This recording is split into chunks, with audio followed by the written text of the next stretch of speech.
The Six Show Asha say esa enya viewership ewo omayi emu esa ye announcement Honorable Kennedy Ejapon edibeto dwa enche bia ebushefo wo ba ponte beka say ye video bia we hu asori dan mu osofo kura etuo ni members kura eye ma Catlas de keka ho atese ni nya ne mpaye ni bia to mo di eku atanfo no election before no ka said we year 2020 asofo expose asofo dodo na wo man mu ho eka ya wo di be pie mu bi no wo sabe Kenya no asase bi matese wa share investigations into various churches wo man mu asekra enche wo mo ho beka wo no do mo ho ensem ebeba abonte na no na mamafo asan echi asan omachi edwo mani akohwe the Six Show eso na nwada justice kweku ana oye host of that show no so what na asibema some of the betu dwa sofo obom di ene Gustav Dollar any ebiem so no ojanyame watcha wo mo NSC dey wo me under investigations as fraudulent activities bia wo mo do wo mo ashem na ebushafo mo be kaya ojanyame bribi echem wo de betu dwa say wo ye fraudster and now we are into cyber fraud the friend of fraud boys and asakawa boy now we here emwabia ubetimi akona sweyo no akohu no beye wo mwa mwa matese bibia akoye edema na sa ensem we a ebeto dwa edifa no ho and am so mama for the na echi na no wo form say no osofo a wugina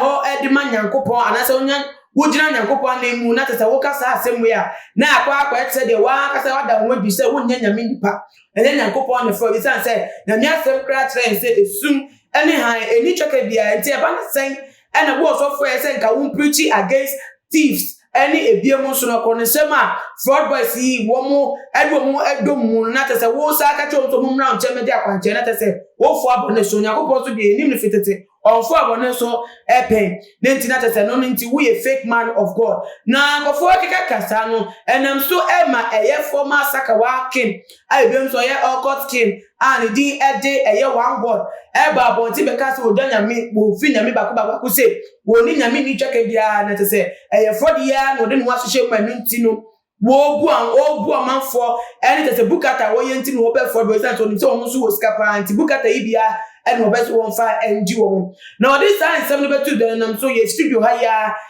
matese ni nipa baku be cheche mu de ntia wo kan sani de kan busafo mu akase mu ni twa wo hwe mu bi na so ni niem no justice kweku anam of the Six Show no abetire mu se sankofo no abe confirm se na one God kan pepepe se womo fraudsters womo into cyber fraud enunti ana womo ebua fraudsters ema womo so timitra Ghana ha ebu amanfo ewo abrochememu eni tese nyama ekeka won internet tese busafo wo pacho se enche womo asomo investigation ate womo videos ebetimi prove se womo into fraudulent activities womo edba betu dan inti tese na every Monday we kono the Six Show so ba be tese kofo mienu ya mabom dinu womo nsem ena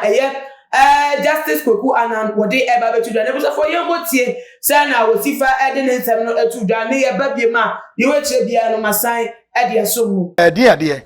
Gustav Dollar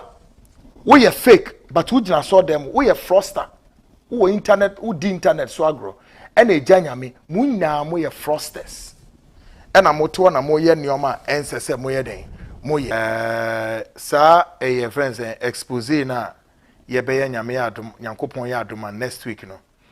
asofo be de di ho no mo kasa fraud edwuma ho osofo bi so oso ye fro ejanyame wo hyenkra ha se ejanyame wo hye akra ha na wo ye fraud cyber fraud ejanyame na wo training kra no CID for Ken yeboa me pauchowo Ken mama masomra ye hapaye ai na the American said he sa osofu we American asemi wo ho your friend Gustav Dollar ai na Gustav ono asoso na okuta guy name your friend High Spirit or your fraudster ukọ na asori ajai Gustav Dollar me say we fraud dumo wodi ano no your son so your friend is High Spirit. I na ono de the warrior ne say obwa ememu ano momo ye internet fraud na woko huni so gina so dem no preacher wo hye kumase abonto na me make sure say he will be arrested. He's a criminal. You be arrested. Next week me boni videos be brady a kyeremo na mahwe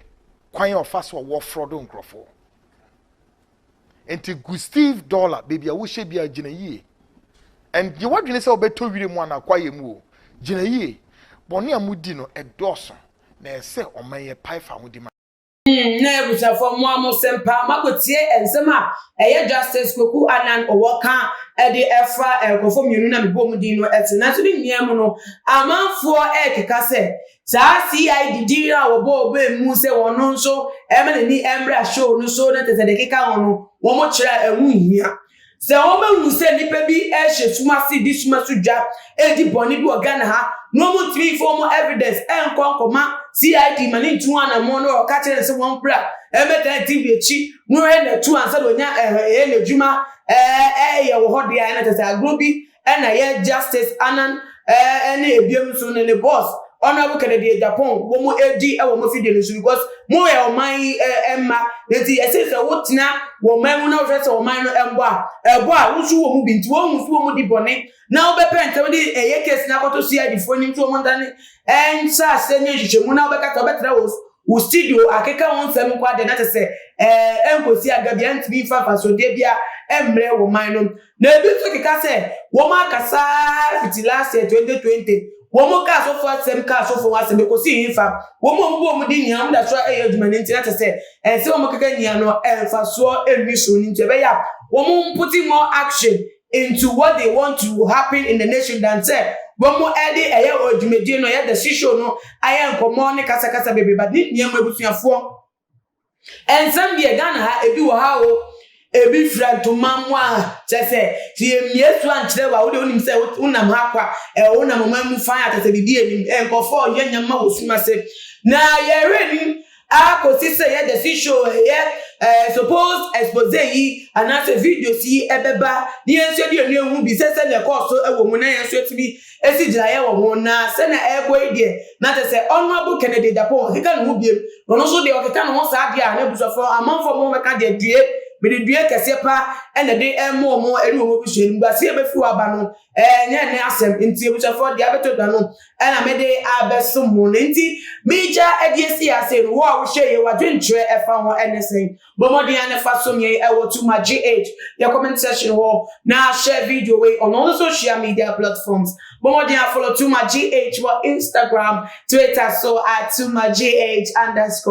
Facebook so @2mygh unu ya benede me weso mo me di edena na ama owusu a na me ya duma ibedi ehia bi makro bibia